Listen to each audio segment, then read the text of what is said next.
अपना उत्तराखंड में आप सभी का बहुत स्वागत है और मैं हूं आपके साथ में अमनदीप। खबरों की शुरुआत करते हैं। पहाड़ों पर हो रही मूसलाधार बारिश के चलते कोटद्वार में पनियाली बरसाती नाला उफान पर आ गया है। वहीं नाले के उफान पर आने से कौड़िया बस्ती के लोग दहशत में आ गए हैं। गदेरा का पानी लोगों के घरों में घुस गया है और घरों के अंदर कीचड़ और मलबा जमा हो गया है। भारी बारिश के चलते बरसात में हर साल कौड़िया बस्ती के लोगों को परेशानी झेलनी पड़ती है।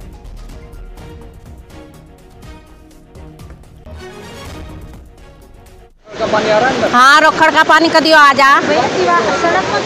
अब ये पानी चल लिया, हमें डर लग गया। हमारे तक घरों में पानी भर जाएगा, फिर हम क्या करेंगे। बहुत पानी आता है हमारे घरों में। आप देखो गली में भी, हमारी गली में पूरा पानी है। ठीक है सर, अब देखो रोकड़ पानी को कितना पानी आ रखा है इस टाइम। अब खतरा है जितनी गली में लकड़ी वगैरह सब कुछ है, ये जो रखी है सब टूटा फुटा है, ये हट जाना चाहिए सर। उत्तरकाशी में गंगोत्री धाम एक बार फिर से गंगा नदी का जलस्तर बढ़ने से लोग दहशत में आ गए हैं। जलस्तर बढ़ने से गंगा उफान में बह रही है, जिससे लगातार घाटों को नुकसान पहुंच रहा है। गंगा नदी के उफान से भवनों और आश्रम को भी भारी खतरा बना हुआ है।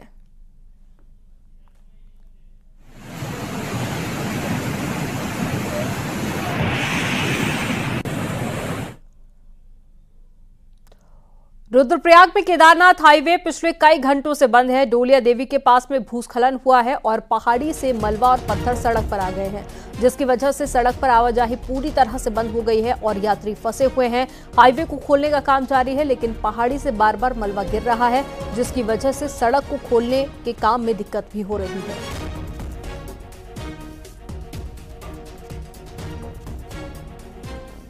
और ज्यादा जानकारी के साथ में संदीप प्रसाद जुड़ गए हैं संवाददाता रुद्रप्रयाग से। संदीप, बताइए क्या अपडेट है, कब तक मलबा हटा दिया जाएगा और रास्ता खुल जाएगा?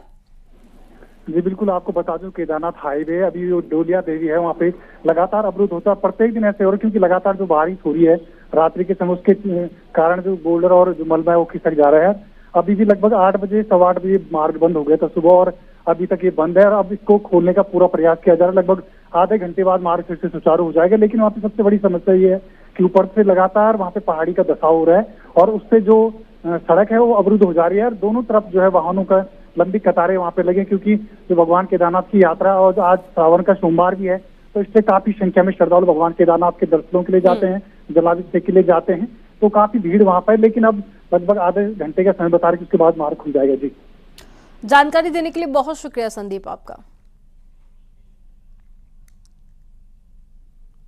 और चमोली के किरोली और साथ ही ज्योतिर्मठ में कई गांव को जोड़ने वाली सड़क बंद हो गई है। भारी बारिश के बाद में मलबा आने से रोड बंद हो गया है, जिसकी वजह से लोग जान जोखिम में डालकर आवाजाही करने के लिए मजबूर हैं। कई जगह पर तो गांव के लोग खुद ही सड़क को खोलने की कोशिश कर रहे हैं।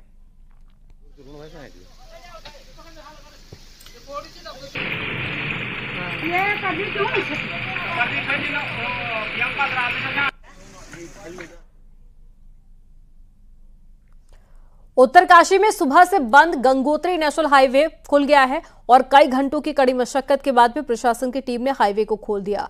बिशनपुर मल्ला के पास में पहाड़ी से मलबा और पत्थर आने से सड़क बंद हो गई थी और वहीं सड़क खुलने से यात्रियों ने राहत की सांस ली है। सड़क अभी खुली हुई है, लेकिन पहाड़ी से मलबा आने का खतरा अभी भी बना हुआ है।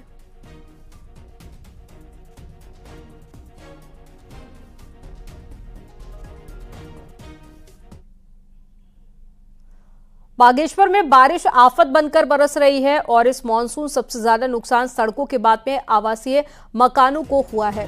पूरे जिले में अब तक 100 से ज्यादा मकान खतरे की जद में आ गए हैं, जिसके चलते कई लोगों को अपने घर तक छोड़ने पड़े हैं। बारिश से कई जगह पर भूस्खलन खतरा बना हुआ है और कपकोट में बारिश से ज्यादा नुकसान हुआ है।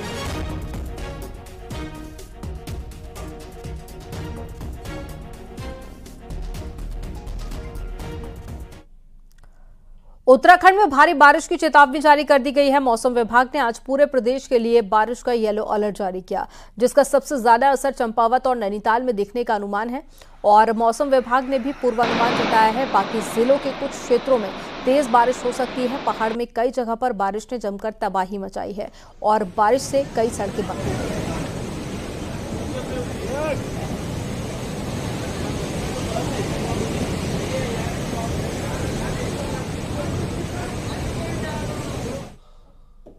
बागेश्वर के बेकुड़ी में कड़िया खनन माइन में बनी झील के बहाव में एक मंदिर बह गया। वहीं गांव पर भी खतरा बना हुआ है।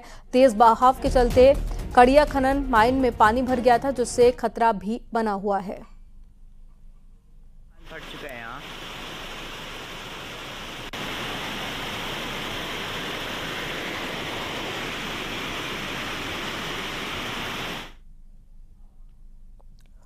उत्तराखंड विधानसभा का मानसून सत्र अगस्त के पहले हफ्ते के बदले अब रक्षाबंधन के बाद में गैरसैंण में हो सकता है। हालांकि आधिकारिक तौर पर अभी इसकी डेट अनाउंस नहीं की गई है। मुख्यमंत्री जल्द ही इसकी घोषणा भी कर सकते हैं। संसदीय कार्य मंत्री ने कहा है कि सत्र की तैयारी पूरी है और जल्द ही सीएम इसकी तारीख का ऐलान कर देंगे। इस सत्र को गैरसैंण में करने वाले हैं। अगस्त माह में होगा, क्योंकि तिथि अभी फाइनल नहीं हुई है, लेकिन हम ये मान के चलें कि बहुत जल्द हम इस पर निर्णय लेंगे। क्योंकि पिछली बार आप जानते हैं कि जब मंत्रिमंडल की बैठक हुई थी, माननीय मुख्यमंत्री जी को अधिकृत किया था, उनके निर्देशानुसार जब वो निर्णय हो जाएगा तो निश्चित रूप से हम लोग इसको गैरसैंण में करेंगे। और कांग्रेस की केदार प्रतिष्ठा यात्रा का आज छठा दिन है। वहीं कांग्रेस की इस यात्रा में शामिल होने के लिए युवा कांग्रेस के राष्ट्रीय अध्यक्ष आएंगे। 1 अगस्त को बीवी श्रीनिवास यात्रा में पहुंचेंगे और इसके साथ ही हरीश रावत, यशपाल आर्य, गणेश गोदियाल, प्रीतम सिंह भी मंगलवार को यात्रा में शामिल होंगे।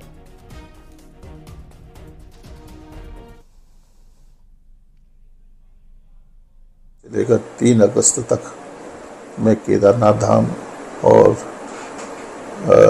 पूरी यात्रा में हम सम्मिलित होंगे। हमारे वरिष्ठ नेता भी आदरणीय हरीश रावत जी है, आदरणीय प्रीतम सिंह जी हैं, आदरणीय गणेश गोदियाल जी तो इसमें प्रतिभाग कर ही रहे हैं। आज ग्लोबल टाइगर डे है। बाघों के संरक्षण के लिए ग्लोबल टाइगर डे मनाने की शुरुआत हुई थी। वहीं बाघों के लिए मशहूर कॉर्बेट में आज क्या स्थिति है, इस रिपोर्ट में आपको दिखाते हैं।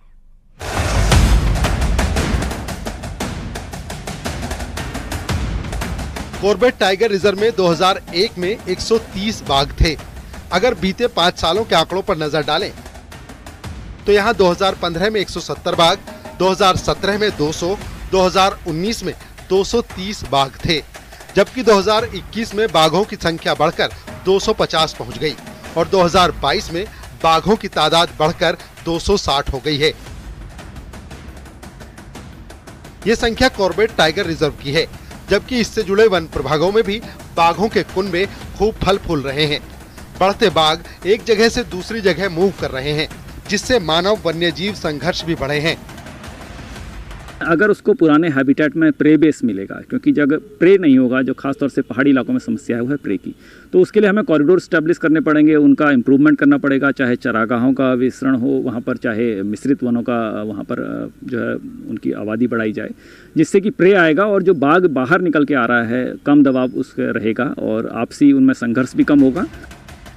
उधर कॉर्बेट प्रशासन भी मानता है कि समय के साथ वन्य जीवों के लिए बने कई कॉरिडोर बाधित हो गए हैं। ऐसे में बचे हुए कॉरिडोर बचाने के लिए काम करने की जरूरत है।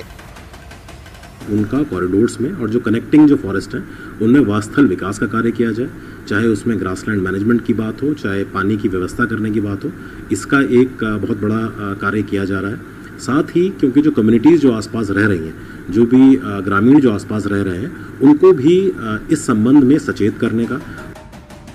सेंट पीटर्सबर्ग ने भले ही बाघ बचाने के लिए 2010 से ग्लोबल टाइगर डे मनाने का फैसला लिया हो, लेकिन कॉर्बेट के आंकड़े गवाही दे रहे हैं कि यहाँ बाघ खूब फल फूल रहे हैं।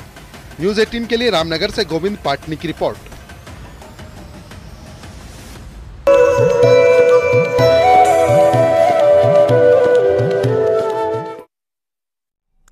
आज सावन का दूसरा सोमवार है। सावन के सोमवार पर भगवान शिव के मंदिरों में भक्तों का तांता लगा हुआ है। हरिद्वार के दशेश्वर महादेव मंदिर में सुबह 4 बजे से ही श्रद्धालुओं की कतार लगनी शुरू हो गई और दशेश्वर महादेव मंदिर को भगवान शिव के ससुराल भी कहा जाता है और साथ ही मान्यता है कि सावन के महीने में दक्षेश्वर मंदिर में भगवान भोलेनाथ विराजते हैं, इसलिए दूर दूर से शिव यहाँ पर शिव भक्त यहां पर पहुंचते हैं भगवान शिव की पूजा अर्चना करने के लिए। और ये तस्वीरें आपको दिखा रहे हैं, ये वही मंदिर है जिसे भगवान शिव का ससुराल कहा जाता है। आते रहते हैं मंडे या वैसे, तो मतलब काफ़ी अच्छा लगता है आके। और पुराने दक्ष महादेव मंदिर, सत्यकुंड भी है, ये भी है। सावन के दिनों में बहुत भीड़ रहती है, बहुत मुश्किल से मतलब होता है कि सोचना पड़ता है सुबह जल्दी उठ कर आए। हाँ जी, महादेव को तो काफ़ी पहले से ही मानते हैं सभी, इसी की वजह से इतनी भीड़ है। और सोमवार को तो अधिकतर ही रहती है भीड़। सावन के दिनों में भीड़ बढ़ जाती है। हाँ जी। किस तरह से उधर वो मनोकामना मंदिर है ना, तो उसमें की है। अल्मोड़ा से 36 किलोमीटर दूर जागेश्वर धाम है। यहाँ शिव की ज्योतिर्लिंग के रूप में पूजा होती है। मान्यता है कि सावन महीने में भोले बाबा अपने भक्तों के सारे कष्ट दूर कर देते हैं। रिपोर्ट आपको दिखाते हैं।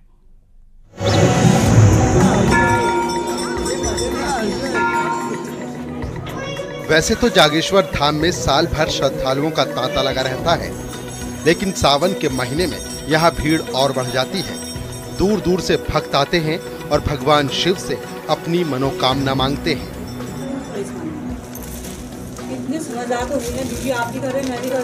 मिट्टी के शिवलिंग बनाए जाते हैं और संतान प्राप्ति के लिए साली के चावलों के आटे से शिवलिंग बनते हैं।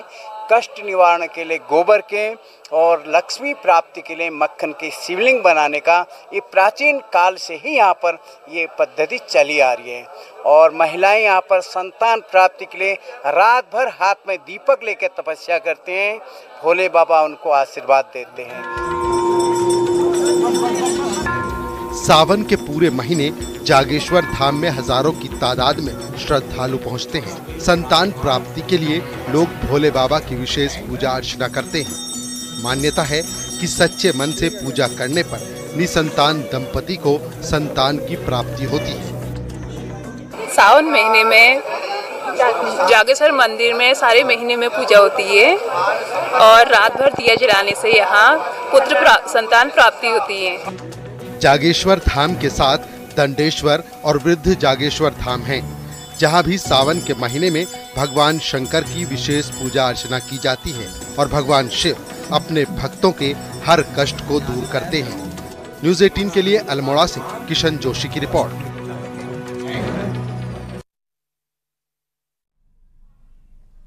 और सावन के दूसरे सोमवार के दिन पौड़ी के कंकालेश्वर महादेव मंदिर में शिव भक्तों की भीड़ उमड़ी है। इस मंदिर में भोलेनाथ का जलाभिषेक करने के लिए शिव भक्त दूर दूर से आते हैं और वही मान्यता है कि भगवान शिव की सच्चे मन से पूजा अर्चना करने पर भक्तों की सारी मनोकामना पूरी होती है। पुराणों के अनुसार यहाँ यमराज ने भगवान शिव की कई सालों तक साधना की थी। यमराज जी ने भगवान शिव की वहाँ पे तपस्या की थी और जब यमराज का शरीर पूरा कंकाल का बन चुका था तब जाके शिव जी ने उन्हें दर्शन दिए थे और उन्होंने ये कहा था कि वो आगे चल के यहाँ पे गुप्त रूप से अपने भक्तों को दर्शन देंगे। इस समय की गई भगवान की आराधना, इस समय की गई भगवान की उपासनाएं और जो लोग सकामी लोग हैं जिनको अलौकिक हित चाहिए होते हैं, जिनको ग्रहों की दशाओं को, उपदशाओं को, शनि की 7.5 या राहु की आदि दशाएं जो होती हैं, इन दशाओं की मुक्ति के लिए भी भगवान शंकर की इस समय उपासना करनी चाहिए और उनको बड़ा तत्काल लाभ होता है। और ऋषिकेश के चंद्रेश्वर महादेव मंदिर में भी सुबह से ही शिव भक्तों का तांता लगा हुआ है। पौराणिक सिद्ध पीठ में लोग जलाभिषेक के लिए पहुंचे। मान्यता है कि यहां पर चंद्रमा ने कठोर तपस्या की थी, इसलिए मंदिर का नाम चंद्रेश्वर महादेव मंदिर पड़ा। मान्यता है कि चंद्रेश्वर महादेव अपने भक्तों की हर मनोकामना को पूरी करते हैं और साथ ही उन्हें आशीर्वाद देते हैं।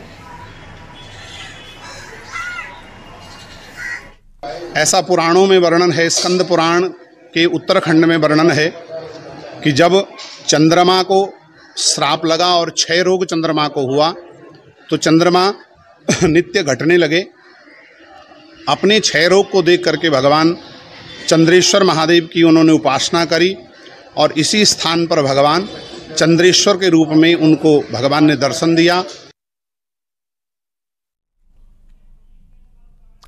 अल्मोड़ा के जागेश्वर धाम में सावन में भक्तों के लिए भंडारा लगा हुआ है, जिसमें सिर्फ पूरी, हलवा और सब्जी ही नहीं बल्कि अब डोसा, पास्ता, फिंगर चिप्स और साथ ही छोले भटूरे के साथ में पाव भाजी के साथ कई चाइनीज आइटम भी बनाए जा रहे हैं।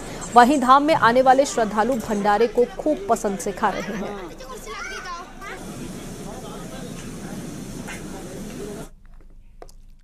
चना, पोहा, जलेबी और राइस और फ्राइड राइस और एक वहाँ का आइटम है पोहा मंचूरियन, ये आइटम सुबह रहते हैं। ये जागेश्वर धाम में जो लगने वाले भंडारे से कुछ बदलाव देखने को मिल रहा है। भक्तजन जहाँ पूड़ी और हलवा पहले ये लगाते थे, अब प्रसाद में वो भंडारा भक्तों को प्रसाद के तौर पर चिली पोटैटो और ये कई तमाम प्रकार के चाइनीज आइटम भी यहाँ पर परोस रहे हैं। और सावन के दूसरे सोमवार के मौके पर भक्त शिवालयों में जल चढ़ा रहे हैं। वहीं कांवड़ यात्रा भी पूरे जोर पर है। हरियाणा के यमुनानगर, अंबाला की तरफ से आने वाले अधिकतर कांवड़िए देहरादून से होकर गुजरते हैं। आज सैकड़ों की संख्या में कांवड़ियों की गाड़ियां हरिद्वार की तरफ जा रही हैं। कांवड़ियों की संख्या को देखते हुए जगह जगह पर पुलिस को तैनात किया गया है।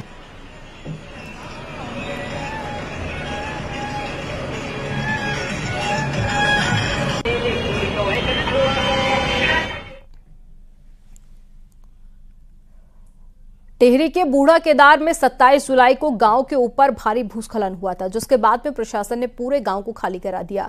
वहीं गांव के करीब 70 परिवारों को विनकखाल राहत शिविर में रखा गया है। और वहीं गांव के लोगों का कहना है कि अगर प्रशासन ने समय से उनका विस्थापन कर दिया होता तो आज उन्हें दिक्कतें नहीं होती।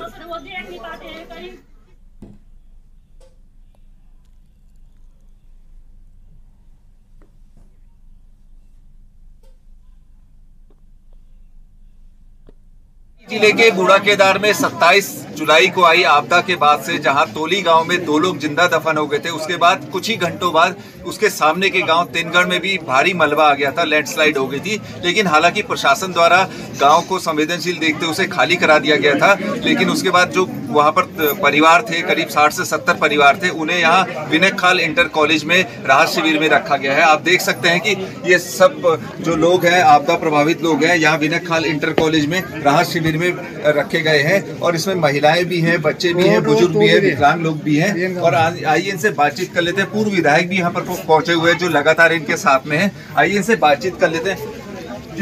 किस तरह की व्यवस्थाएं हैं यहाँ पर? सबसे पहले मैं आप सभी को तहे दिल से धन्यवाद जो आपने हमारे यहाँ मतलब वो हमारी समस्या को दिखा रहे हैं। मैं शासन प्रशासन से यही कहना चाहती हूँ कि आज हमारी जो गांव में इतनी आपदा आई है, हमें अपने घर से बेघर होना पड़ रहा है। से कहना यही अपील करना चाहती हूँ कि प्लीज हमें जल्दी से जल्द यहाँ से विस्थापित कीजिए, हमें पुनर्वास कीजिए।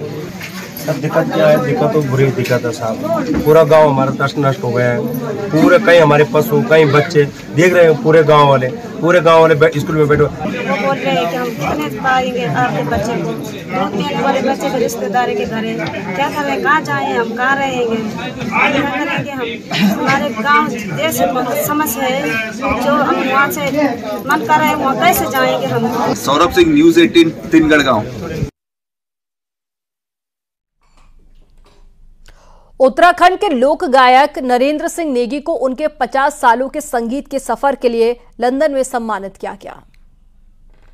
ठंडी पानी ठंडो ठंडो रे ठंडो मेरा पाड़े की हवा, ठंडी पानी ठंडो ऐच ऊंचो यूं हिमाल ठंडो ठंडो, निस गंगा जी का छाल ठंडो ठंडो, ऐच ऊंचो यूं हिमाल ठंडो ठंडो, निस गंगा जी का छाल ठंडो ठंडो, छोया छंचरा पंजार हो छन बुग्यार।